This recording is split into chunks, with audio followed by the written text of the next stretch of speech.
Hola chicos, vamos por esa cápsula grabada de hoy sobre la pregunta de por qué los imperios de América, los incas y los aztecas cayeron tan rápido ante la presencia española. Ya ambos imperios, más o menos en el lapso de un año, colapsaron y se sometieron al dominio español.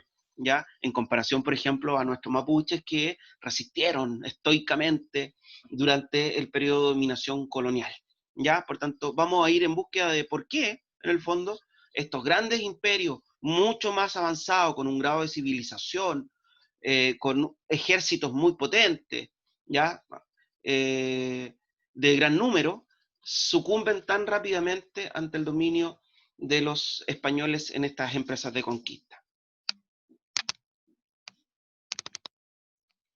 El objetivo de la clase de hoy, chiquillos, tiene que ver con describir el proceso de conquista de América y de Chile, incluyendo los principales actores, la corona española, la Iglesia Católica, hombres y mujeres protagonistas, entre otros, algunas expediciones y conflictos bélicos, y la fundación de ciudades como expresión de la voluntad de los españoles de quedarse y expandirse y reconocer en este proceso el surgimiento de una nueva sociedad. Ya es el mismo objetivo de aprendizaje que venimos trabajando hace una semana, ¿ya? Y está de acuerdo con lo que el Ministerio ha determinado como énfasis principal para este periodo de trabajo remoto, ¿ya? Chiquillos, recordar y para activar un poco conocimientos anteriores, acuérdense que en la historia evolutiva de las culturas americanas hay solo 3 civilizaciones, ¿ya? El Imperio Azteca, las ciudades-estado mayas y los incas, pero que al momento de la llegada de los españoles, los mayas ya se encontraban casi en un periodo de extinción, ya su periodo de esplendor ya había pasado, por tanto, los grandes imperios centralizados eran los aztecas y los incas, ¿ya? Ahora, la ubicación temporal de los hechos es que la conquista del Imperio Azteca se desarrolla entre 1520 y 1521, es desarrollada por el conquistador Hernán Cortés, ¿ya? Les recuerdo que para iniciar estos procesos de expansión y de conquista, los capitanes de conquista tenían que previamente firmar un contrato, ¿ya? Y como vimos la semana pasada, ese contrato se llamaba capitulación, ¿ya? Donde el rey junto al capitán de conquista o el empresario, porque acuérdense que las empresas de conquista eran empresas privadas, financiadas por el particular que organizaba y financiaba estas expediciones, se ponían de acuerdo sobre cuáles iban a ser los derechos y deberes de la corona y también de este conquistador, ¿ya? Y el emperador por parte del imperio azteca era Moctezuma, ¿ya? La conquista del imperio inca es desarrollada entre el año 1531 y 1532 por el conquistador Francisco Pizarro, ¿ya? El emperador de los incas en ese momento era Atahualpa, pero estaba enfrentando un momento difícil con una guerra civil contra su hermano. Aquí está un relato de lo que escribe Hernán Cortés, de lo que escribe Hernán Cortés cuando se encuentra con Moctezuma, ¿ya? Cuando Moctezuma lo lleva a Tenochtitlán le entrega muchos agasajos, ¿ya? Y aquí hay una de las cosas que tenemos que ir viendo, chiquillos, porque en el fondo Moctezuma le da una gran cantidad de regalos a Hernán Cortés, ¿ya? Y lo que vamos a tener que entender es, primero, por qué lo hace, y segundo, es si su intención era que Hernán Cortés se fuera, ¿por qué le entrega regalos? Pues si nadie se va, si constantemente le están dando regalos, ¿ya? Dice, y donde a poco rato, ya que toda la gente de mi compañía estaba aposentada, o sea, ella estaba ubicada en distintos lugares, estaba sentada, está hablando Hernán Cortés, por si acaso, de lo que hizo Moctezuma. Ya, parto nuevo entonces.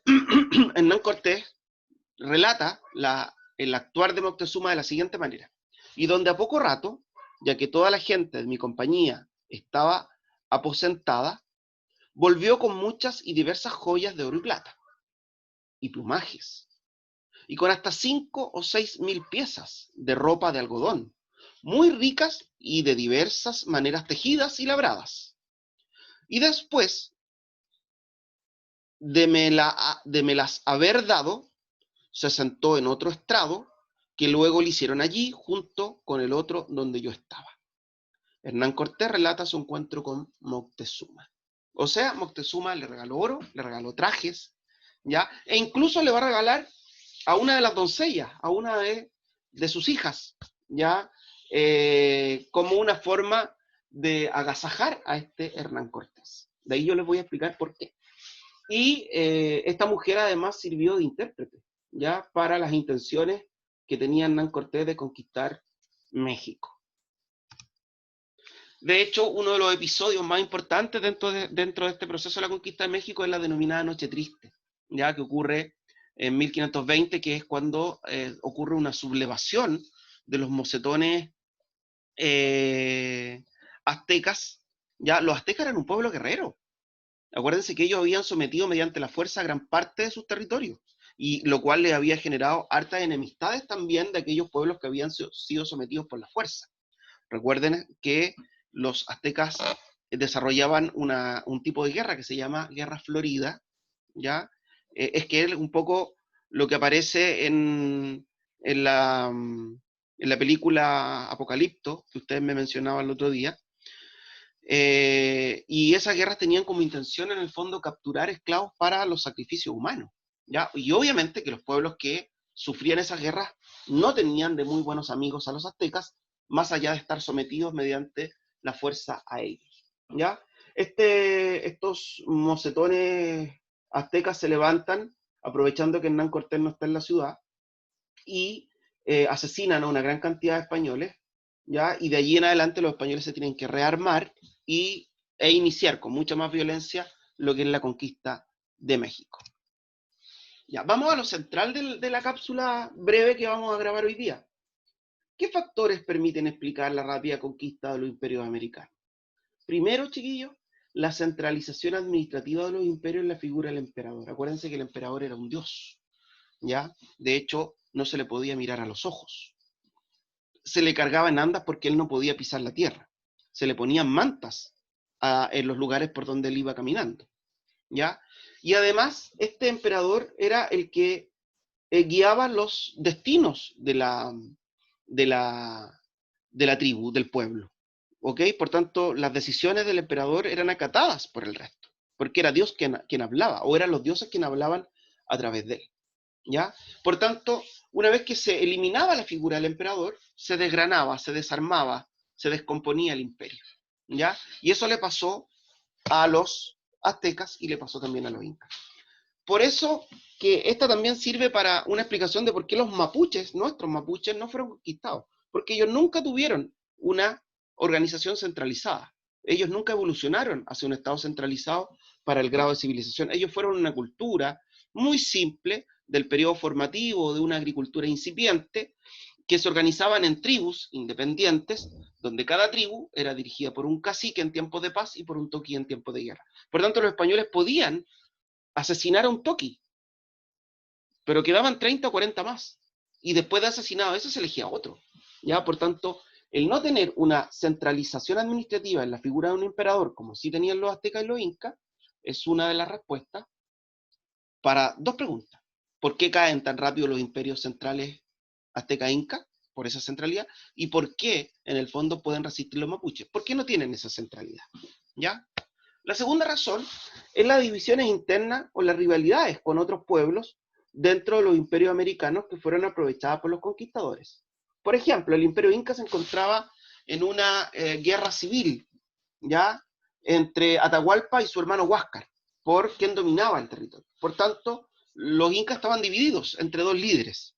Y eso es lo que aprovecha, o ese es el contexto que aprovecha Hernán Cortés para llevar a cabo la conquista. Aprovecha esta división, ¿ya? En momentos en que Atahualpa triunfaba, los españoles le solicitan reunirse con él en la ciudad de Cajamarca. Cuando se reúnen por segunda vez, Atahualpa es hecho prisionero y encarcelado por los españoles, quien, para ser liberado, ofrece llenar la habitación donde está recluido de oro. Pizarro acepta recibir el botín, y acto segundo le da muerte al Zapa Inca. ¿Ya? O sea, lo que Moctezuma le ofrece a Hernán Cortés es decirle, ¿sabéis qué? Déjame libre y yo te lleno esta pieza donde me tenéis preso de oro. Y, Francisco Pizarro le dice, ok, muy, muy bien, ya, llénamela de oro, pero una vez que Atahualpa lo hace, lo asesina, ¿ya? Por tanto, aprovecha este conquistador Francisco Pizarro la división interna, la crisis interna, la guerra civil entre Atahualpa y Huáscar para tomar el poder. Y en México, Hernán Cortés, el conquistador de México, aprovecha las rivalidades con otros pueblos que tenían los aztecas, ¿ya? De hecho, a su llegada a Tenochtitlan, Cortés fue recibido de forma pacífica, pues fue asociado con Quetzalcóatl, la interpretación del dios. Chiquillos, bajo la mitología religiosa de los aztecas estaba la historia de Quetzalcóatl, ¿ya? La serpiente emplumada, o también graficado como un hombre blanco barbudo. Por eso que Hernán Cortés se deja crecer la barba para que en el fondo Moctezuma y los aztecas crean que es Quetzalcóatl el que ha regresado. La leyenda cuenta que los dos hermanos, Huitzilopochtli y Quetzalcóatl, ¿ya? Dios de la guerra y dios de la paz, se pelearon por ser el dios tutelar de la ciudad de Tenochtitlán, ¿ya?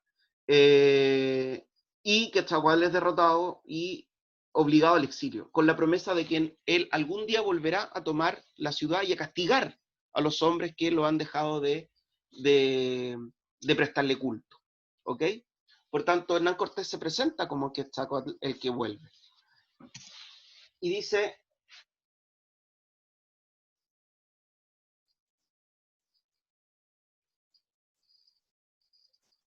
Cortés al llegar entró en contacto con indígenas totonacas, con quienes en un inicio se enfrentó, pero luego formó una alianza militar, lo cual se replica a lo largo del camino hacia Tenochtitlán, capital del Imperio Azteca. Fue formando alianzas militares con pueblos que estaban sometidos por los aztecas y que en el fondo veían a Hernán Cortés como aquel tipo que los podía liberar de los castigos, de las guerras floridas que los aztecas le hacían a esos propios pueblos mexicanos también. ¿Ya? Por tanto, Hernán Cortés recibió ayuda de otros pueblos que estaban sometidos al Imperio Inca con la intención de romper con esa dominación imperial de los incas sobre esos pueblos. Por tanto, ahí tenemos dos ejemplos de cómo se dan estas caracterizaciones. Chiquillos, esta información está, de lo que yo he leído y le he ido explicando, está en la página 162 y 163 de su libro. Y la tercera razón está un poco relacionada con lo que yo ya les expliqué, con la interpretación de los mitos, cómo Hernán Cortés se hace pasar, por ejemplo, por Quetzalcóatl, ¿ya? Que es la interpretación de las leyendas y mitos americanos que fueron bien interpretados por los conquistadores haciéndose pasar por dioses, ¿ya? Chicos, no hemos incluido el carácter de la superioridad de las armas españolas, porque en el fondo, si lo miramos desde una perspectiva solo militar, las empresas de conquista contaban con un número inferior de hombres, ¿ya? Hernán Cortés, 113, me parece, ciento y algo hombres, 53 hombres, y después va sumando más, pero un número muy inferior en relación, por ejemplo, a los 80.000 indios de guerra que podían defender a Moctezuma. No es por un tema militar, es por un tema de interpretación de mitos, de aprovechar el momento de las divisiones internas y de las rivalidades con otros pueblos, y también de la propia centralidad administrativa y cultural que se giraba en torno a estos emperadores. ¿Ya? Chiquillos, esta semana no les voy a dejar actividad extra, solamente les voy a dejar la revisión de un video introductorio sobre cómo era la vida en el mundo inca y la revisión de esta clase grabada, ¿ya? Para que esta semana descansen en mi asignatura, porque la próxima semana van a tener evaluación, pruebita, ¿ya? Así que nos vemos, que estén muy bien, un abrazo y cuídense mucho junto a su familia.